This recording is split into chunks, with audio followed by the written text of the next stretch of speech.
में परमात्मा के मूल ज्ञान का प्रचार होने जा रहा है। बहुत बड़े भाग हुए हैं उन जीवों के जो इस ज्ञान को सुन पा रहे हैं, और उससे भी अच्छे भाग हैं उन जीवों के जो इस मूल ज्ञान को समझ पा रहे हैं, क्योंकि इसे समझना बच्चों का खेल नहीं है। कोई सोचे कि मैंने ये सत्संग सुन लिया, एक ही बार में समझ लूंगा, बहुत मुश्किल है। पहली बार में तो आप इसको हजम ही नहीं कर पाओगे, इतना मुश्किल है ये। धीरे धीरे धीरे धीरे धीरे विवेक जागेगा, बुद्धि जागेगी, तब जाके आप इसको समझ पाओगे। नहीं तो ये समझने भर का नहीं है ये कि एक ही बार में समझ जाओ। तो इसी सत्संग का जो आज आपके सामने ये सारा ज्ञान रखा जाएगा, लेकिन उससे पहले परमात्मा के नाम पे जयकारा लगाएंगे और फिर इस मूल ज्ञान को समझने की कोशिश करेंगे। बोलिए परमपिता परमात्मा की, सदगुरु बंदी छोड़ कबीर साहिब की, सभी संतों की, सभी भक्तों की, आज के आनंद की, सकल हंस को बंदगी, साहिब बंदगी सत्ता।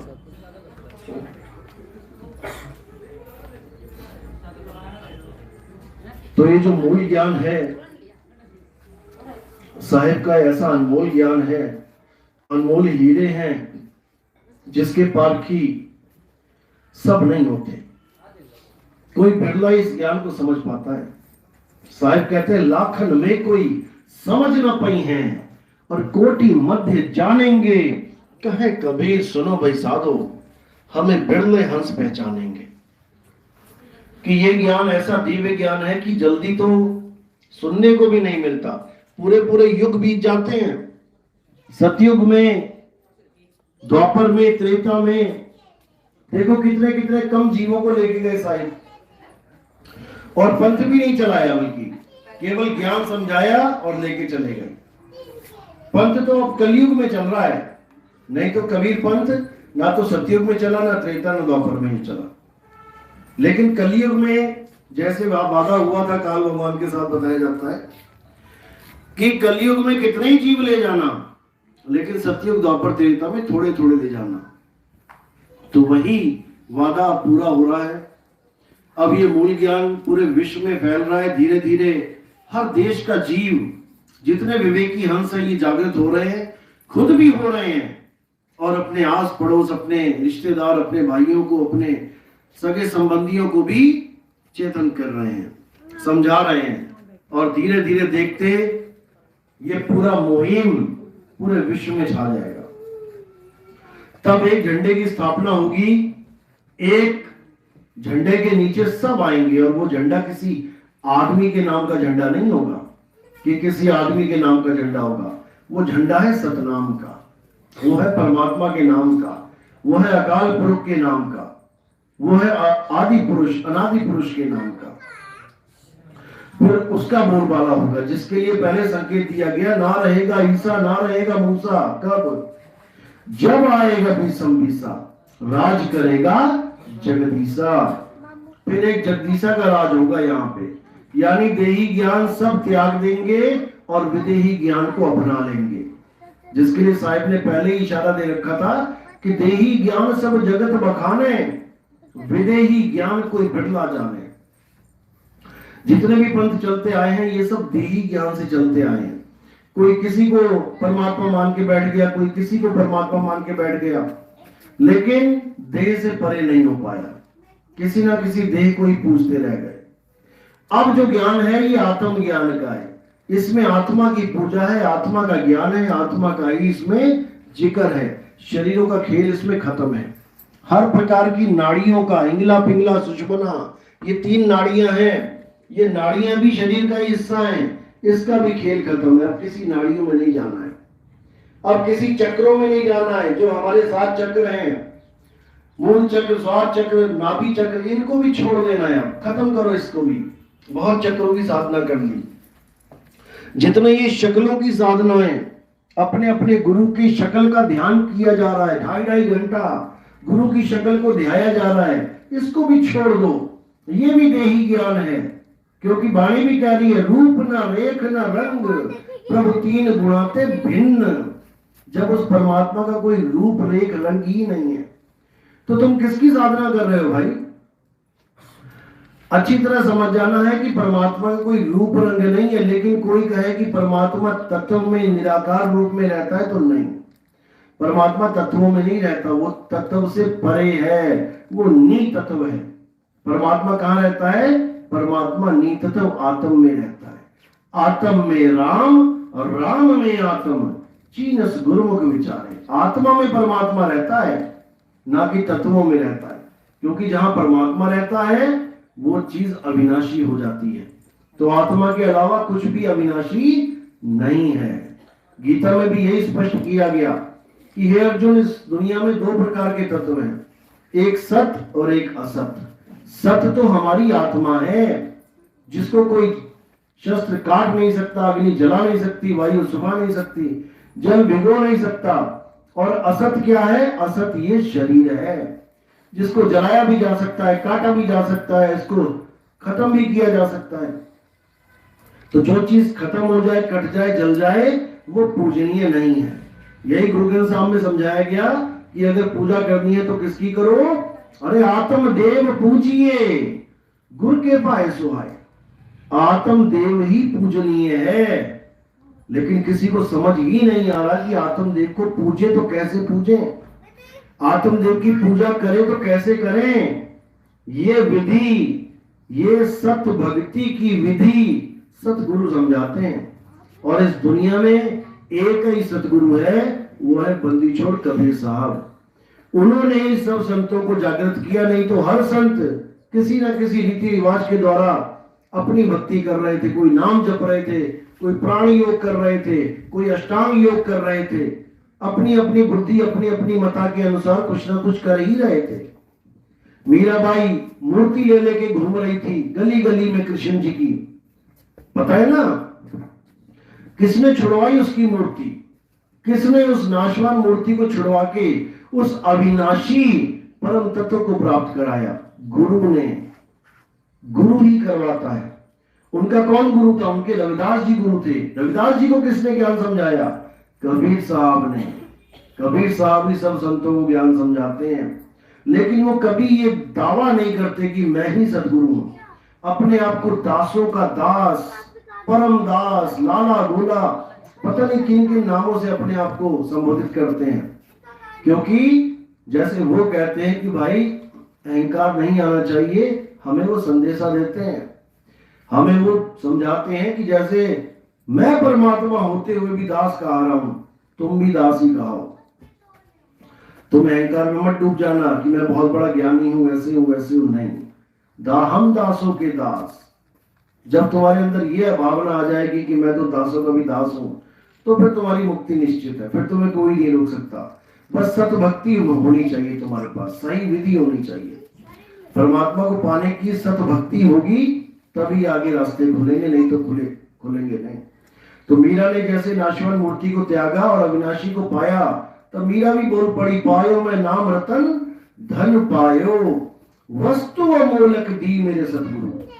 अब वो मूर्ति का तो कोई ना कोई दाम होगा ना। आप मूर्ति लेने जाओ, 20 रुपए, 40 रुपए, 100 रुपए, 1000, 2000, 5000, कुछ तो दाम होगा। लेकिन मीरा ने क्या बोला? वस्तु अमोलक दी मेरे सतगुरु। ऐसी वस्तु दी जिसका कोई मोल ही नहीं है। अब ऐसी कौन सी चीज है इस दुनिया में जिसका कोई मोल ही नहीं है? वो केवल और केवल आत्मा है। आत्मा का कोई मोल नहीं। तुम सारी दुनिया की दौलत भी दे दोगे ना, तब भी इस आत्मा को तुम खरीद नहीं सकते। ये आत्मा अचल है, अडोल है, अबोल है। हम तो सांस तक नहीं खरीद सकते। हवा देखो कितनी सिलेंडर में भर लो, कितनी भर सकते हैं? दुनिया भर की हवा भर लो सिलेंडरों में, लेकिन एक हवा भी नहीं दे सकते उसको, एक सांस जीव को। उसके लिए भी आपको परमात्मा से अरदास करनी पड़ती है कि मेरे पिताजी को बचा लो। जबकि सांस ही ले रहे हैं, नकली सांस देके देख लो, वेंटिलेटर पे नहीं चलेगा जी। तो ये सारा खेल परमात्मा का है। उसको समझो, उसको जानो। और वो कोई पत्थर में, मूर्त में नहीं बसा है, वो तुम्हारे घट में है। कौन से घट में? आत्म घट में। तीन प्रकार के घट है आपके पास, एक शरीर घट और एक मन घट और एक आत्म घट। जो तन घट है, शरीर घट है, उसमें क्या है, उसमें ये चक्रास हैं, ये सारे चक्र, ये सारी नाड़ियां, ये सारे अंग, दिल, गुर्दे, हाथ पैर, आंख कान नाक, ये तन घट में है। मन घट में क्या है, मन घट है ज्योत स्वरूपी, जिसमें प्रकाश ही प्रकाश है सब। तो प्रकाश ही प्रकाश को देखते हुए हर जीव भरमा जाता है कि मुझे परमात्मा मिल गया, लेकिन वो परमात्मा नहीं मिला, वो मन मिला। संतो तन खोजा मन पाया, मन ही श्रोता मन ही वक्ता मन ही निरंजन राया। ये मन ही निरंजन है। तुमने तन को साइड कर दिया लेकिन मन के जाल में फंस गए। अब ये निरंजन तुम्हें ऐसा भरमाएगा कि तुम्हें समझ में नहीं आएगा करे तो करे क्या। जिसको बोला मन ही स्वरूपी देव निरंजन, तुम्हें रात भरमाई हो, ए हंसा तू अमर लोक का बड़ा काल वस आई हो। ये मन ही निरंजन है, ये मन ज्योत स्वरूप है, ये परमात्मा नहीं है। मन तू ज्योत स्वरूप है, अपना मूल पहचान। यानी मन ही ज्योत स्वरूप है, मन परमात्मा नहीं है। लोग मन को ही परमात्मा मान बैठे हैं, लोग निराकार को परमात्मा मान बैठे। जब तक ये भ्रम नहीं टूटेगा, दिमाग से नहीं जाएगा, जब तक भूल जाओगी परमात्मा मिलेगा। परमात्मा न साकार तन है, न निराकार मन है। तो फिर परमात्मा क्या है? परमात्मा शब्द है। तन और मन से परे शब्द ही परमात्मा है। साकार और निराकार से परे शब्द ही परमात्मा है, जिसको नानक साहब ने बोला शब्द गुरु सुरत धुन चेला। असली गुरु हमारा शब्द गुरु है। कबीर साहब कहते जग व्यवहार के कारण गुरु की रामानंद, अरे शब्द हमारा गुरु है सदा हमारे संग। जग व्यवहार के कारण कबीर साहब, आपको पता है कि कबीर साहब मूर्ति पूजा नहीं करते थे और कबीर साहब मूर्ति का पूरा खंडन करते थे, लेकिन उन्हें जो गुरु मिला वो ऐसा गुरु मिला जो मूर्ति पूजता था। अब करे तो करे क्या। शुरू में कबीर साहब जब गुरु जी के पास गए अपने, जब नाम दीक्षा नहीं ली थी, तब उन्होंने अरदास करी कि महाराज मुझे नाम दीक्षा दे दो। क्यों? उन्हें क्या जरूरत पड़ गई एक ब्राह्मण से नाम दीक्षा लेने की, जबकि वो पूर्ण ज्ञानी थे। क्योंकि जब वो ज्ञान समझाते थे, परे की बात बताते थे, लोग उनसे सवाल करते थे, महाराज जी एक बात बताओ, ये आपको इतना ज्ञान कहां से आ गया? गुरु के बिना तो ज्ञान होता नहीं, आप भी कह रहे हो। गुरु बिन माला फेरते, गुरु बिन देते दान, गुरु बिन दोनों निष्फल है, पूछो वेद पुराण। तो आपने बिना गुरु के ये ज्ञान कहां से प्राप्त कर लिया भाई? तब कबीर साहब को जवाब नहीं आता था ये समझाने के लिए कि मैं ही परमात्मा हूं, क्योंकि वो बता नहीं सकते थे। वो बताते तो लोग उनकी पूजा करने लग जाते। इसलिए उस राज को छुपाने के लिए कबीर साहब ने यह विचार किया कि अब गुरु धारण किया जाए, ताकि कल को ये कोई पूछेगा तुम्हारा गुरु कौन है, किसने ज्ञान दिया, कम से कम गुरु का नाम तो बता दूंगा। उस वक्त जो रामानंद गुरु थे, सबसे मशहूर गुरु थे, उनके पास जब कबीर साहब गए कि हमें दीक्षा दे दो महाराज जी, तब उन्होंने क्या कहा कि तुम्हारी जात क्या है? उन्होंने कहा भाई मैं तो जुलाहा हूं। तो उन्होंने नाम दीक्षा देने से मना कर दिया कि मैं तो उच्च कोटि उच्च जात वालों को दीक्षा देता हूं, ब्राह्मण हो, क्षत्रिय हूं, वैश्य हूं, मैं शूद्रों को दीक्षा नहीं देता भाई, क्योंकि फिर कल को तुम सेवा करोगे तुम्हारे हाथ का पानी भी पीना पड़ जाएगा, हम ये घोर अनर्थ नहीं कर सकते। कबीर साहब ने कहा ठीक है। अब कबीर साहब ने जिसको गुरु धारण करने का विचार बना लिया, अब तो गुरु उसी को बनाना है, दूसरे के पास नहीं गए। अब क्या हुआ, जब सुबह सुबह रामानंद 4 साढ़े 4 बजे सुबह सुबह गंगा में नहाने जाते थे पंचगंगा घाट पे, तो कबीर साहब 6 महीने का बालक बन के उसी घाट की सीढ़ियों पे लेट गए और बिल्कुल छुप गए सीढ़ियों में ही।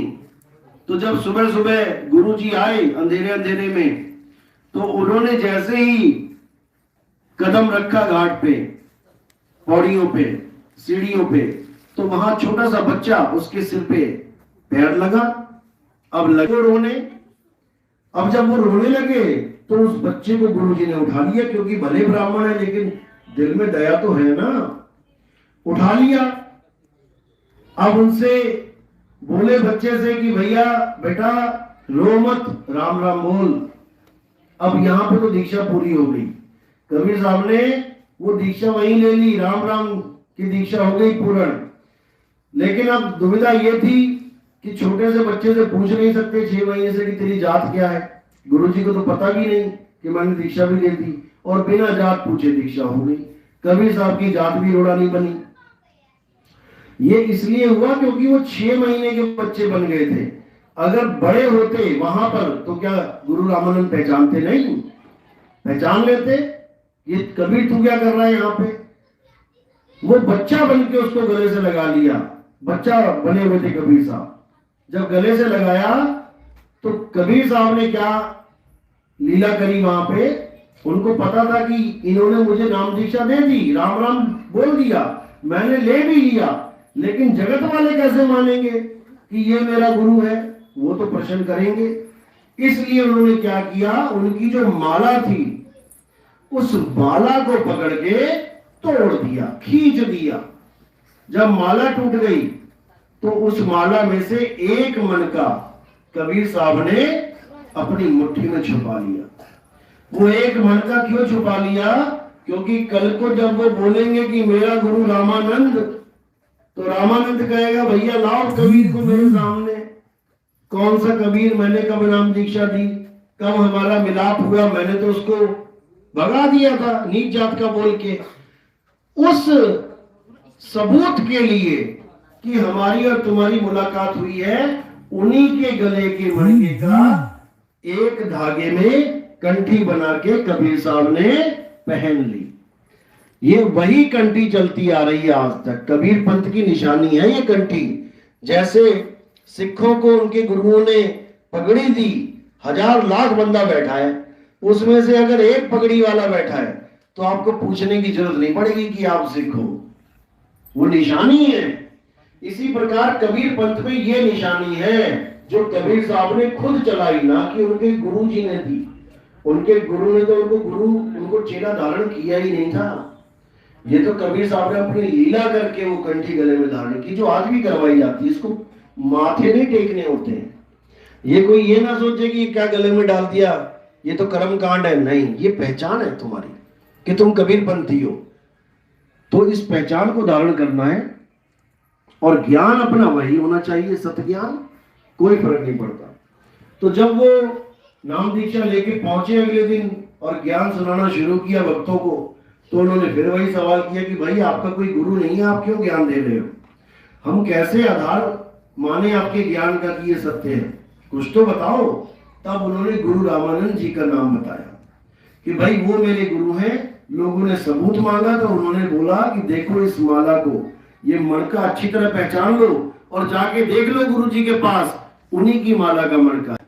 क्योंकि जब गुरु जी ने वहां पे माला के मणके इकट्ठे किए तो वो 108 थे पहले, फिर 107 रह गए।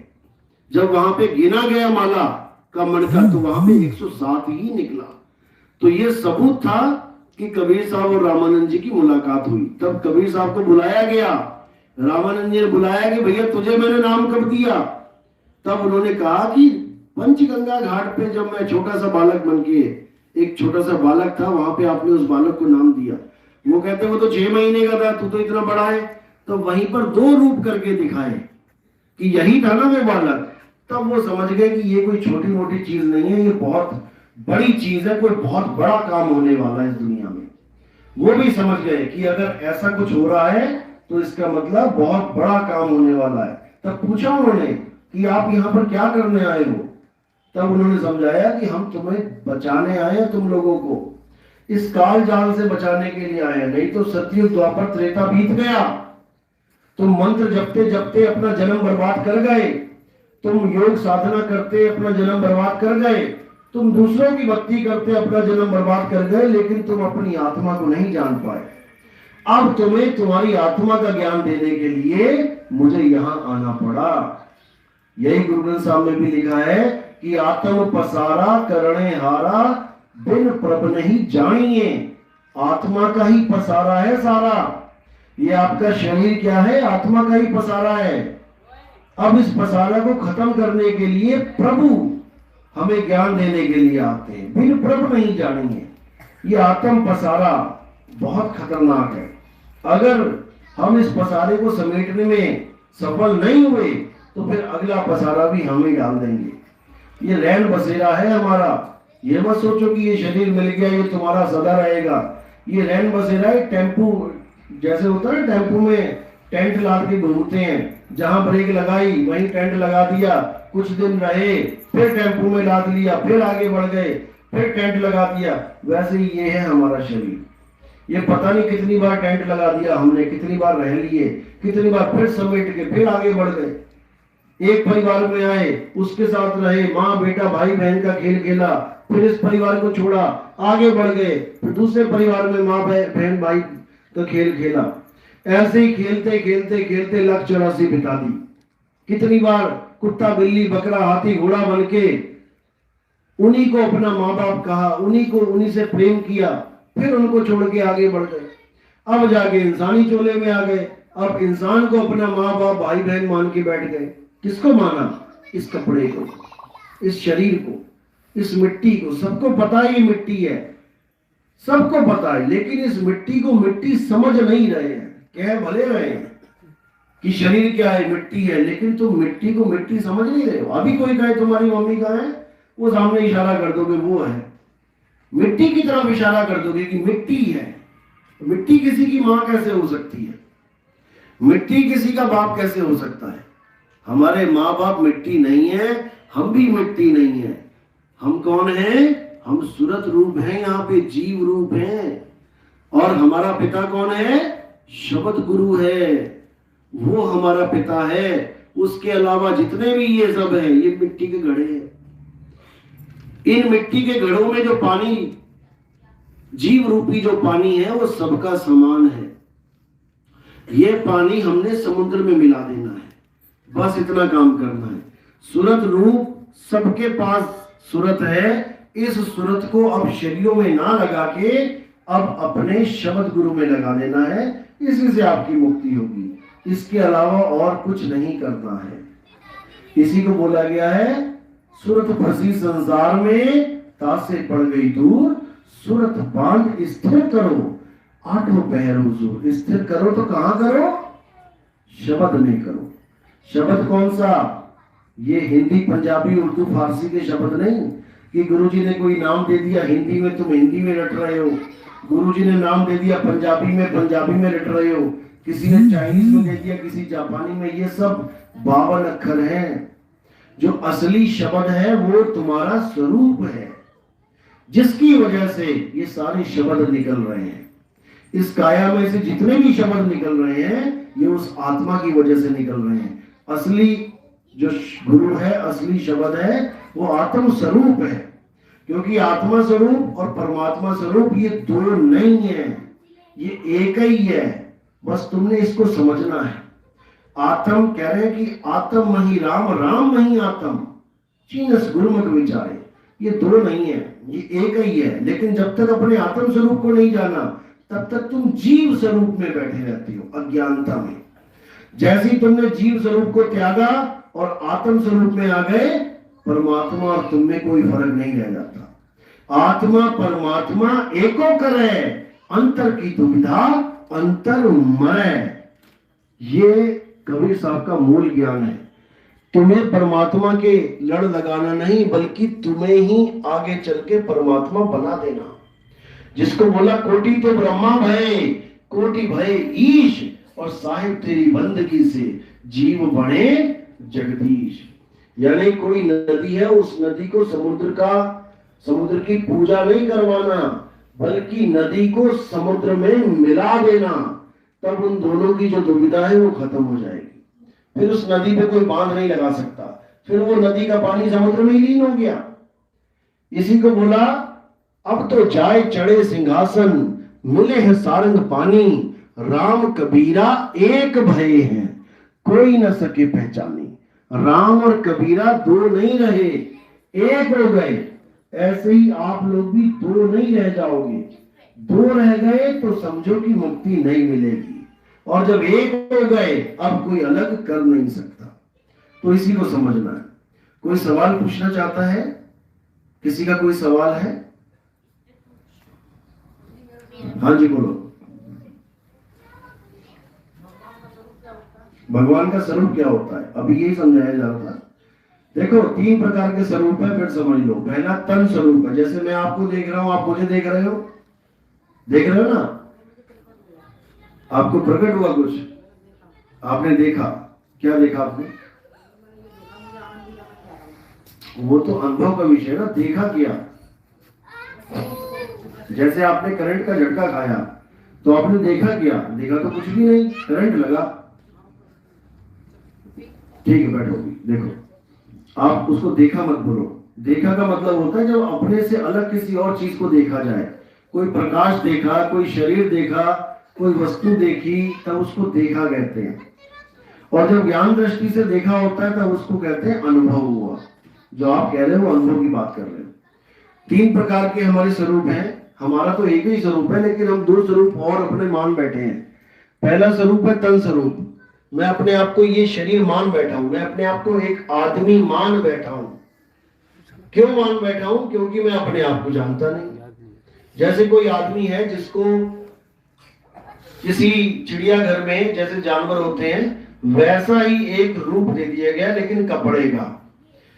कोई जिराफ या फिर कोई चिंपैंजी या फिर कोई गोरिल्ला के कपड़े पहन के बैठ जाए, अब वो इतना नाटक में लीन हो जाए, उस एक झूठे नाटक में, बंदरों की तरह उछले, बंदरों की तरह हंसाने के लिए लोगों को, वो करता करता करता करता यही भूल जाए कि मैं बंदर नहीं, मैं आदमी हूं। वो अपने आप को ऐसा रम जाए उस पार्ट में, उस नाटक में, कि वो भूल ही जाए कि मैं एक आदमी हूं। तो वो अपने आप को वही बंदर मानने लग जाएगा। जैसे आप भी भूल चुके हो कि आप एक आत्मा हो। आप अपने आप को 24 घंटे ये करके याद करते हो कि मैं एक शरीर हूं। जैसे ही सुबह उठते हो चालू हो जाते हो, बाल बांधना, बाल करना, साफ सफाई करना, सारा कुछ करना, अपने आप को एक शरीर मान के, जबकि आप शरीर नहीं हो। पहला स्वरूप तो हो गया ये नकली स्वरूप। दूसरा स्वरूप होता है मन स्वरूप। जब शरीर का कोई रोल नहीं रह जाता और आप प्रकाश को प्राप्त करके आप खुद ही प्रकाश हो जाते हो, यानी ब्रह्म को प्राप्त करके तुम खुद ही ब्रह्म हो जाते हो। तब आपके मुंह से क्या आवाज निकलेगी? अंदर ही अंदर, अहम ब्रह्मस्मि, मैं ही ब्रह्म हूं, यानी मैं ही प्रकाश हूं। बस अब कोई शरीर नहीं है, प्रकाश ही प्रकाश है। आप देखो, संतों की किताबें पढ़ के देखो, वो क्या करते हैं, जहां परमात्मा प्राप्ति का जिक्र आता है, वो क्या बोलते हैं कि वहां जाके केवल प्रकाश ही प्रकाश है। बूंद प्रकाश, प्रकाश की बूंद प्रकाश में समा गई। जो संत ये बोलते हैं कि प्रकाश प्रकाश में समा गया, समझ जाना वो कहां तक पहुंच गया? मन तक पहुंच गया। तन से तो ऊपर उठ गया, मिट्टी से तो ऊपर उठा, लेकिन मन में अटक गया जाके। जो भी गुरु ये बोले कि वहां प्रकाश ही प्रकाश है, समझ जाना कि ये ब्रह्म ज्ञान है, ये मन का ज्ञान है, ये नूर का ज्ञान है, ये अल्लाह का ज्ञान नहीं है, ये वाहिगुरु का ज्ञान नहीं है, ये परमात्मा का ज्ञान नहीं है। क्योंकि ये नूर का ज्ञान है। नूर क्या है? प्रकट पैदा होता है और नाश होता है। अव्वल अल्लाह नूर उपाया, नूर को उपजाया जाता है। पहले नूर नहीं था, पहले अल्लाह ही अल्लाह था। अल्लाह से नूर उपजा। अव्वल अल्लाह नूर उपाया, कुदरत के सब बंदे, एक नूर ते सब जग उपजया, कौन भले कौन मंदे। ये सारी दुनिया कहां से आ रही है? एक नूर ते सब जग उपजया। उसी नूर से ये सारी सृष्टि बनती आ रही है। और नूर कहां से ताकत ले रहा है? तुम्हारे ही आत्म स्वरूप से, तुम्हारे ही आत्म स्वरूप से ये ताकत लेता है और पूरी सृष्टि साज देता है। कहां इस नूर की सृष्टि? ये है सृष्टि, ये बनी है उससे। अब करना क्या है? अब नूर से आगे चढ़ाई करनी है। नूर को परमात्मा नहीं मानना है। जिसने नूर को भी उपजाया है, अव्वल अल्लाह नूर उपाया, उसको जानना है, अल्लाह को जानना है। अल्लाह क्या है? तुम्हारा निज स्वरूप ही अल्लाह है, सत्य स्वरूपी नाम साहिब का, सो निज नाम हमारा। मेरा और उसका नाम अलग नहीं है। कोई गलतफहमी में ना रहे कि परमात्मा कुछ और होगा और हमारा आत्म स्वरूप कुछ और होगा। एक ही है, एक ही है, दो कर ही नहीं सकता उसको कोई। वो एक है। लाली मेरे लाल की और जित देखो तित लाल, लाली देखकर मैं गई और मैं ही हो गई लाल। दो रहे ही नहीं। रांझा रांझा कर दी, मैं आपे रांझा होई और मैं आपे रांझा होई, मैंने हीर ना आखो कोई। अब मैं हीर नहीं रही कि रांझा को अलग बना दिया, हीर को अलग बना दिया। अब एक हो गए राम कबीरा, एक भये हैं कोई न सके पछाणी। कोई पहचान ही नहीं सकता कि ये दो हैं।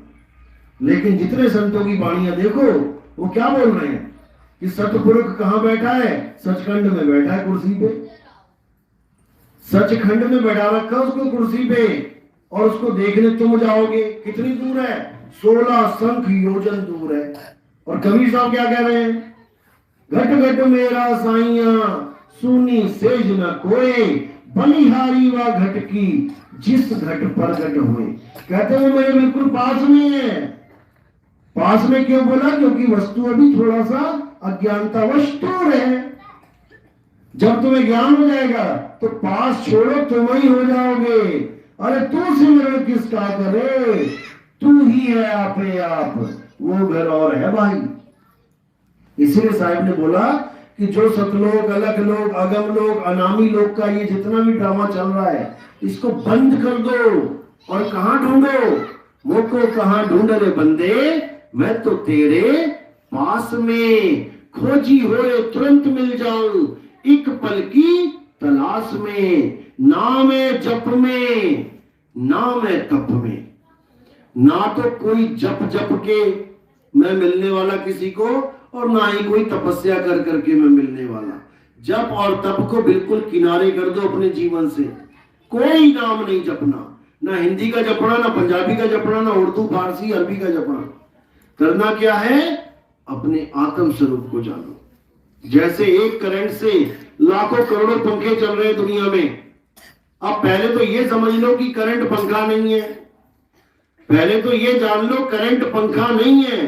पंखे के 3 पर होते हैं, क्या करंट के भी 3 पर होते हैं? नहीं होते हैं। पंखा अलग चीज है, करंट अलग चीज है। पंखे का नाश हो जाएगा, करंट का नाश नहीं होता। करंट एनर्जी है, एनर्जी कभी ना बनती है ना बिगड़ती है। तो पंखे ही पंखे लगे हुए हैं, तुमने पंखों को किनारे कर दिया। अब क्या बचा? करंट ही करंट बचा। विदेशों में भी, अमेरिका, जर्मनी, जापान। अब तुमने उस करंट को जानना है तो क्या करना है? हमने जर्मनी जाना पड़ेगा, इटली जाना पड़ेगा करंट को जानने के लिए? जी नहीं। जो घर में तुम्हारे पंखा है उसमें जो करंट फ्लो हो रहा है, तुमने उसको केवल हाथ लगा के देख लेना है।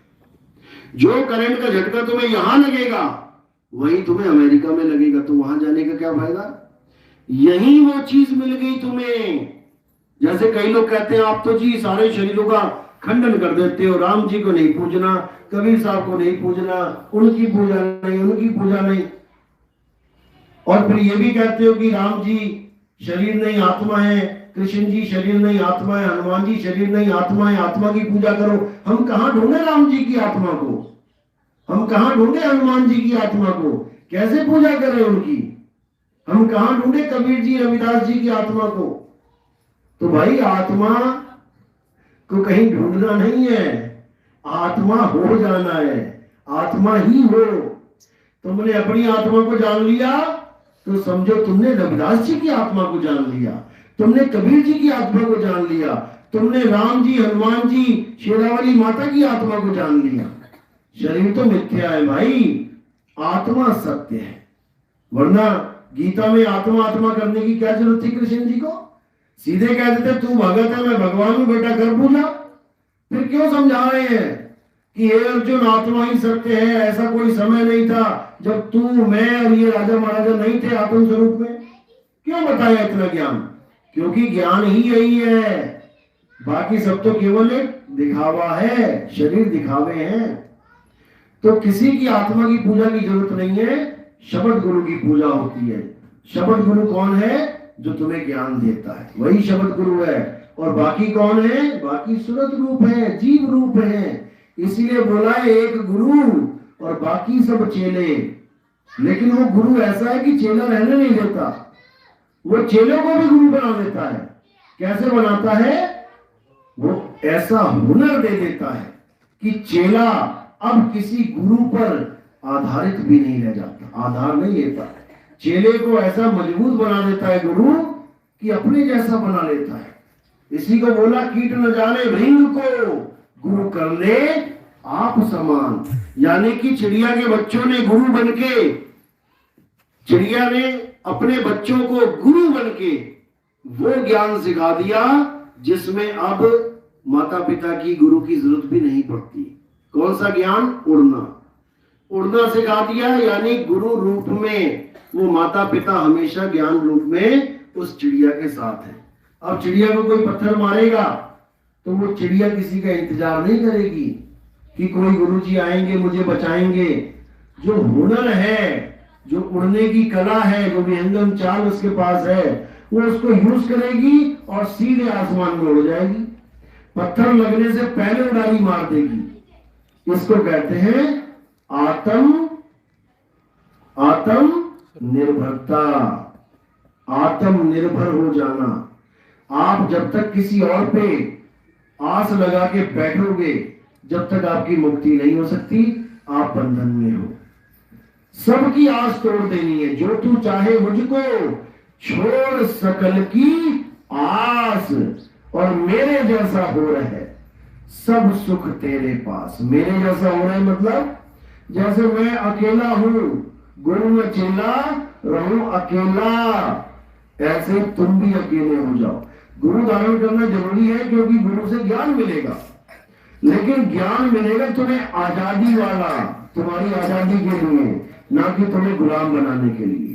तो ऐसा गुरु मिलेगा कि उसके बाद तुम्हें गुरु की जरूरत ही नहीं पड़ेगी। उसके बाद तुम अपने भक्ति में लीन रहोगे और अपने आनंद में रहोगे। फिर शब्द गुरु सूरत धुन चेला हो जाएगा। तो इसी को समझाने के लिए कबीर साहब बार बार आते हैं, लेकिन जीव समझ नहीं पाते हैं। लेकिन जो समझ जाते हैं फिर उनका कल्याण होना निश्चित है, फिर उसको कोई रोक नहीं सकता। चलो अब नाम दीक्षा वाले जो भगत हैं, एक प्रश्न था। हाँ प्रश्न पूछिए, कैमरा उधर करो। हाँ जी, सबसे पहले तो शकुंतला जी का धन्यवाद दूंगा। चलो भाई, शकुंतला जी का धन्यवाद। इन्होंने मिलवाया। चलो, मालिक की दया है। दूसरे कबीर जी के शिष्य थे गुरु नानक देव। हाँ जी, हाँ जी। तो गुरु नानक देव ने तो गुरु मंत्र कुछ और ही दिया है। नहीं, ये आपको लगता है। आप कहाँ से जुड़े हुए हैं? मैं तो मिक्स था, लेकिन पिछले 1-1.5 महीने से आपके चलो देखता अच्छी रहता बात है। हूँ। देखो, गुरु नानक देव ने जो मंत्र दिए हैं, पहली बात तो उसको समझना पड़ेगा। वो एक ही बात में बताने से समझ में नहीं आएगा। कुछ ग्रंथों में ओम सोहम का जिक्र आता है। ओम सोहम, जैसे मर्दाना जी के साथ जब जा रहे थे, वो बाला उसमें लिखा हुआ है कि मर्दाना जी और नानक जी जा रहे थे श्रीलंका देखने के लिए, और वो जब समुद्र के किनारे पहुंचे तो उन्होंने समुद्र पे चलना शुरू कर दिया। ये आपने सुना है ना? ये नहीं सुना? चलो कोई बात नहीं। आप बताओ कि कौन सा मंत्र दिया था गुरु नानक देव ने? कौन से मंत्र की बात किया? मूल मंत्र जी। मूल मंत्र कौन सा? एक और सतनाम करता, एक ओंकार हाँ, सतनाम करता गुरु। देखो फिर समझ लो, ये मूल मंत्र जो है ये जपने के लिए नहीं है, ये उन्होंने उसकी महिमा गाई है, उस परमात्मा की महिमा गाई है। एक को पहले तो ये समझ लो, वो एक ओंकार नहीं है। एक के साथ उड़ा है, उड़े के ऊपर करके लंबा खींच दिया, इनफाइनाइट कर दिया, यानी ये अनंत है। एको, जैसे कहते हैं एको सिमरो नानका जो जलथल राज समाए। एको यानी ओनली वन, दो नहीं। लेकिन कुछ लोग इसका अनुवाद कर देते हैं एक ओंकार, जिसमें एका कह देते कि एक परमात्मा है, ओंकार कह देते कि वो उसकी सृष्टि या उसका जो शक्ति है, या कई लोग ओंकार को गुरु कह देते हैं। ये दो बना देते हैं एक के, नहीं ऐसा नहीं है। वाहेगुरु है क्या उनका नाम? उसका नाम कोई नाम ही नहीं ना उसका, वो तो हमने रख दिया वाहेगुरु, क्योंकि 52 अक्षर जानते हैं हम। 52 अक्षर हटा दें अगर, का का गा, ABC, उड़ा एड़ा ईड़ी अलिफ बे थे सब हटा दें, अब उसका क्या नाम रखेंगे? ये तो हमने नाम रख दिया ना उसका नाम वाहेगुरु, अकाल पुरख, परमात्मा, क्योंकि हम अक्षर बोल सकते हैं। अक्षर हटा दो, अब क्या नाम है उसका? केवल नाम ना होने से क्या वो खत्म हो गया? वो तो है। मैं तो साधारण सा बंदा नहीं, आपने साधारण से बंदे हैं, लेकिन आपका प्रश्न साधारण नहीं है, आपका प्रश्न असाधारण है। ये जब तक आपको 52 अक्षर समझ में नहीं आए, जब तक हम इसी में उलझे रहेंगे कि उसका नाम क्या है। 52 अक्षर के बारे में गुरु ग्रंथ साहब में आता है, 52 अक्षर जोड़े आन, सक्या न अक्षर एक पहचान। इस लाइन को जब आप समझ जाएंगे कि ये इंसान ने क्या किया है, 52 अक्षर जोड़े आन, हर भाषा में जितने भी अक्षर हैं उसमें से कुछ अक्षरों को जोड़ के ये भगवान का नाम रख के बैठ जाता है। तो गुरु नानक के जो करोड़ों शिष्य हैं वो तो इसी चीज को फॉलो करते हैं ना। देखो, फॉलो इसलिए करते हैं क्योंकि वो भी समझ नहीं पा रहे। जिस दिन वो समझ जाएंगे, इनकी तरह फॉलो करेंगे। ये भी तो अक्षर ही लेके बैठे थे कोई ना कोई। तो इनकी तो संख्या बड़ी सीमित सी है जी। देखो, जब गुरु नानक देव ने प्रचार किया तब तो एक भी ना था वहां, एक से स्टार्ट होता ना। सिख पंथ कितना पुराना है? क्या 800 साल पहले कोई था? 700 साल पहले था? से वक्त लूंगा थोड़ा सा। हाँ, ठीक है जी, कोई दिक्कत नहीं। अभी नहीं फिर। अच्छा, हाँ बिल्कुल। फिर भी आपका सवाल कंप्लीट कर देते हैं, बाकियों के लिए बहुत फायदे वाली बात होगी। जब तक 52 अक्षर को नहीं समझा, जब तक ये कहानी समझ में नहीं आएगी। 52 अक्षर के बारे में क्या बोला कि 52 अक्षर लोक त्रय, सब कुछ इन्हीं माही, वे आखिर खिल जाएंगे, वो आखिर इनमें नाही। ये गुरु ग्रंथ साहब जी की वाणी है, 340 पेज नंबर पे आप देखेंगे उसको, अंग नंबर बोलते हैं। उसमें यही कह रहे हैं कि 52 अक्षर लोक त्रय, इस 3 लोक में जितने भी नाम हैं वो 52 अक्षरों के द्वारा ही बनाए जाते हैं। आपका नाम, मेरा नाम, मंत्रियों के नाम, दुकानों के नाम, कोई भी नाम है, ये अक्षरों से ही बनेंगे। राम का रा कहां से आएगा? वाहेगुरु का वाह कहां से आएगा? अल्लाह का आ कहां से आएगा? कबीर का का कहां से आएगा? नितिन दास का ना कहां से आएगा? ये सब अक्षर 52 अक्षरों में से ही आएंगे। लेकिन एक समय ऐसा था जब आदमी तो था लेकिन अक्षर नहीं थे। तब आदमी अक्षर नहीं बोलता था। आदि मानव की बात कर रहा हूं मैं। जब शुरुआत में आया तो ना तो कोई बोला ना कुछ किया, जानवरों की तरह रहता था, खाता था, पीता था, कपड़े तक नहीं थे, आग भी नहीं थी। आग भी खोजी बाद में, पत्थर से पत्थर टकरा के आग उसके हाथ में आई। अब सोचो उस वक्त वो कौन सा नाम जप रहा था? उस वक्त कौन से परमात्मा को पाना था? कोई नाम ही नहीं था। परमात्मा की सोची भी उसको तब आई जब पहला आदमी मरा होगा कि ये चलना क्यों बंद हो गया, इसके अंदर क्या कमी हो गई। बुद्धि आई होगी, मतलब अक्षर जानने के बाद इतना विवेक बड़ा होगा कि उसका नाम रख लेते हैं कोई जो इस शरीर को चला रहा है, उसका नाम रख दिया परमात्मा, आत्मा। तब भी मेरे आत्मा कहने से उसका नाम थोड़ी नहीं हो गया। आप अंग्रेजों के पास जाओगे, वो ना आत्मा जानते ना परमात्मा जानते, उनके अपने अलग अक्षर है, GOD गॉड। वो अपने अक्षर बना के बैठा है, मैं अपने अक्षर बना के बैठा हूं, कोई और अपने अक्षर बना के बैठा है। इन अक्षरों की वजह से ही एक परमात्मा दुनिया भर के नाम प्रचलित हो गए। लेकिन कबीर साहब इन सब नामों को खत्म करने आते हैं। वो क्या कहते हैं? अरे कोटि नाम संसार में, इनसे मुक्ति ना होए, गुप्त नाम सतपुरुष का, बुझे बिरला कोई। अब उन्होंने यहां पर भी 2 प्रकार के नामों का जिक्र कर दिया। गुप्त नाम सतपुरुष का, एक तो सतपुरुष भी नाम है, अब एक उसका भी कोई नाम है। गुप्त नाम सतपुरुष का, यानी किसी के 2 नाम हो, एक स्कूल का नाम और एक घर का नाम, तो हम क्या कहेंगे? जैसे मान के चलो रजत नाम है स्कूल का और राजू है घर का, तो हम क्या कहेंगे? अरे राजू का एक और नाम है रजत या रजत का एक और नाम है राजू। अगर तुम्हें पता है तो ठीक है, नहीं तो वो गुप्त नाम है। लेकिन यहां पर दोनों 52 अक्षरी नाम है, यहां पर दोनों 52 अक्षरी नहीं है। यहां पर एक 52 अक्षरी है और दूसरा निज नाम है, आत्मा का नाम है। शरीरों के नाम तो 52 अक्षर में आ गए, लेकिन आत्मा का नाम 52 अक्षरों में नहीं आता। इस आत्मा के नाम को जानना है। कहे नानक है तेरी बड़ाई, कोई नाम न जाने मेरा। जब तक मेरी आत्मा का नाम बताने वाला गुरु नहीं मिला, तब तक कुछ होने वाला नहीं है। उसी नाम को शब्द कहते हैं, उसी आत्मा के असली नाम को शब्द कहते हैं, और उसी शब्द में परमात्मा को खोजना है। जो प्रभु को मिलबो चाहे तो खोज शब्द में ले। ये रोज बाणी पढ़ते हैं, रोज। लेकिन ये शब्द क्या है आज तक समझ में नहीं आ रहा। शब्द है क्या? कोई किसी शब्द को लेके बैठ रहा है, कोई किसी शब्द को, जबकि ये सारे 52 अक्षरी शब्द हैं। ये जीव के द्वारा बोले जाते हैं, और जो आदि शब्द है, आदि नाम है, वो जीव से नहीं बोला जाता। जिसके लिए बोला 52 अक्षर जीव आधारा, और आदि अक्षर जीभ्या से न्यारा। वाही को सत सिमरण कहिए, सिमर सिमर नर उतरो पारा। हमारा परमात्मा एक है तो उसका नाम भी एक ही है।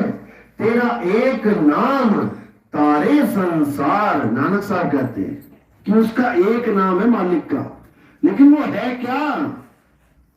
वो है कौन सा नाम?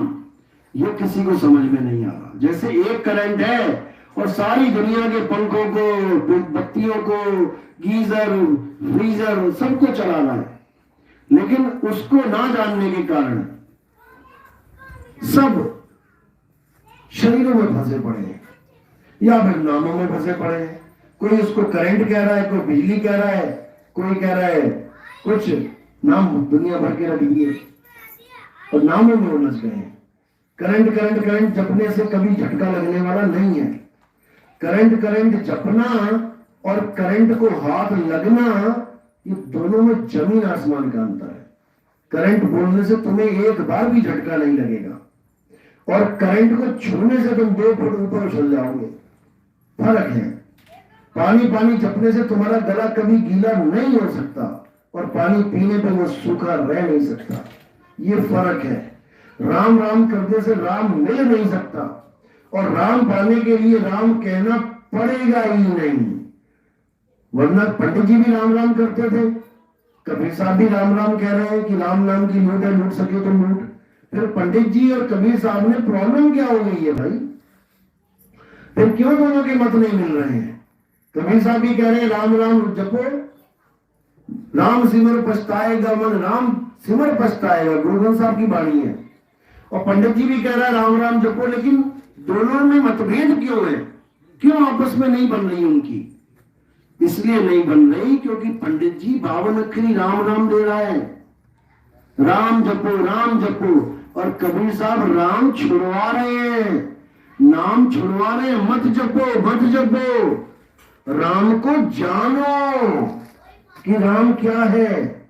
नानक साहब ने बोला ना, राम राम करता जग फिरे, राम ना पाया जाए। ऐसे ही ये वाणी आ सकती है कि वाहेगुरु वाहेगुरु करता जग फिरे, वाहेगुरु ना पाया जाए। क्यों? क्योंकि राम राम भी मुंह से बोल रहे हो, ज्यादा से ज्यादा मन में बोल रहे हो, और वाहेगुरु वाहेगुरु भी मुंह से ही बोला जाएगा, ज्यादा से ज्यादा मन में बोला जाएगा। दोनों एक ही चीज है, बस हम समझ नहीं पा रहे। अल्लाह अल्लाह कबीर कबीर भी मुंह से ही बोला जाएगा। इसलिए कबीर साहब कह रहे हैं, एक नाम को जान के दूजा दे बहा, और चंचल से निश्चल भया, नहीं आवे नहीं जा। एक नाम को जान के, यानी पानी को जान के ये जपना छोड़ दे, बस पानी को पीना शुरू कर, फिर देख क्या होता है। पैसा कमाने के लिए क्या 2 घंटे जपना पड़ता है घर में? पैसा पैसा पैसा पैसा आएगा क्या? पैसा ऐसे नहीं आता है। पैसा कमाने के लिए जुक्ति लगानी पड़ती है, गुरु धारण करके कोई काम सीखना पड़ता है। किसी ने टेलर का सीख लिया, किसी ने बावर्ची का सीख लिया, किसी ने सुनार का सीख लिया। गुरु ने जो काम सिखाया वो तुम करोगे, जपोगे नहीं, वो काम तुम करोगे तो पैसा मिलेगा। और जब पैसा मिलेगा तो तृप्ति हो जाएगी, फिर तुम्हें जपने की जरूरत नहीं है। पैसा नहीं भी करोगे तब भी आ ही रहा है वो। ऐसे ही ये नाम का खेल है सारा। जिस गुरु के पास सच्ची विधि है वो तो तुम्हें विधि बताएगा, और जिसके पास केवल नाम है वो तुम्हें मंत्र जपवाएगा। इसीलिए साहिब ने बोला तंत्र मंत्र सब झूठ है, इनमें न भर में कोई, और सार शब्द जाने बिना कागा हंस ना होए। कागा को हंसा करना है, यानी स्वरूप बदलना है। एक कागा स्वरूप है यानी कौवा, और एक हंस स्वरूप है, और दोनों स्वरूप है किसके? तुम्हारे ही है। तुम ही कागा, तुम ही हंसा। अब कागा से हंसा कौन करता है? नाम करता है। नाम कुमारी नाम का चढ़ रहे दिन रात। जब कागा को नाम कुमारी चढ़ जाती है तो वो हंसा हो जाता है। कागा क्या है? जब तुम तन और मन के साथ लिप्त रहते हो तब तुम कागा होते हो, और जब तुम तन और मन को त्याग के अपनी आत्मा में रमण करते हो तब तुम ही हंसा हो जाते हो। कोई और नहीं है हंसा, कोई और भगवान नहीं है, तुम ही हो जाओगे। जैसे छोटा सा बच्चा है, उसके लिए जो बुढ़ापा, जो बूढ़ा आदमी है, वो उसके लिए कोई और होगा क्योंकि अभी वो बच्चा है। लेकिन जब वही बूढ़ा हो जाएगा तो वही हो जाएगा, एक ही हो जाएंगे। इसलिए अवस्थाओं का ज्ञान है।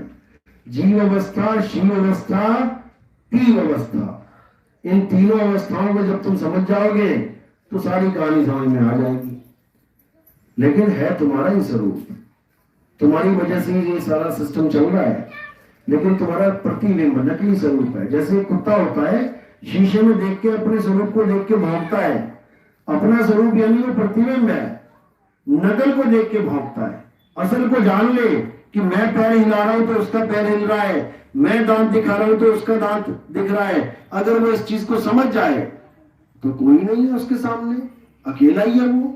और जब तक खुद को नहीं जान पाया वो सामने वाले को भी प्रतिद्वंदी समझेगा, और दो का भरम लेके भौंकता ही भौंकता मर जाएगा। इसीलिए बोला कबीर साहब ने, दो है ही नहीं। दो का मतलब भौंकना है, दो है ही नहीं। ये तो माया ने दो कर डाले हैं। आदि माया कीनी चितराई, झूठी बाजी पिंड दिखाई, अवगति रचना रची डुमाही, ताका प्रतिबिंब डाला है। ये माया ने प्रतिबिंब ऐसा डाल दिया है, एक से दो हो गए। अब गुरु मिलेगा तो माया को किनारे करके दो से एक कर देगा। बस यही करना है और कुछ नहीं। यानी परमात्मा और तुम में कोई फर्क नहीं है, अवस्था का फर्क है। जब तुम ज्ञान दृष्टि में आ जाते हो तो तुम परम हो जाते हो, जब अज्ञान दृष्टि में रह जाते हो तो तुम जीव हो जाते हो। आत्मा दोनों के साथ है। आत्मा तुम्हारा स्वरूप है, लेकिन एक परम स्वरूप है और एक अज्ञानता का स्वरूप है।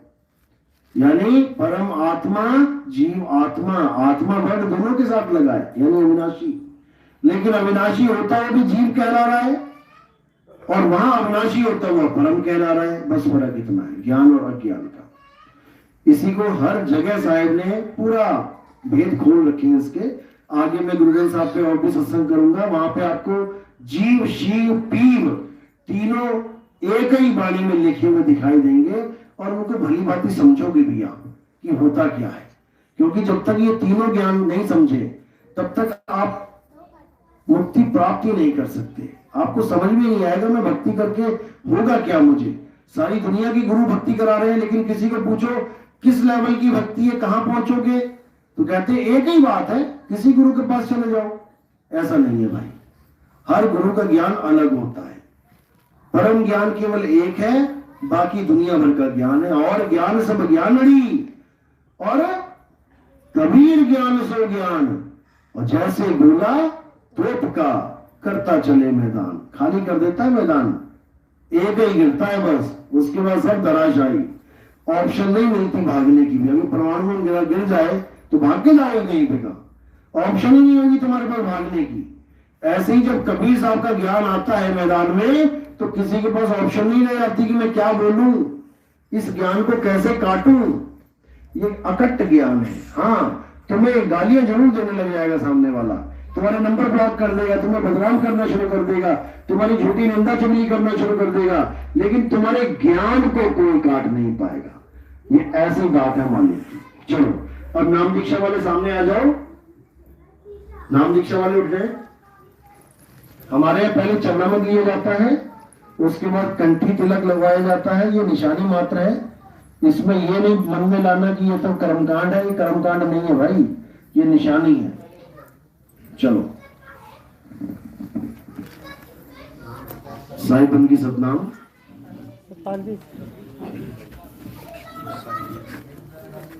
जय, चलो बैठो।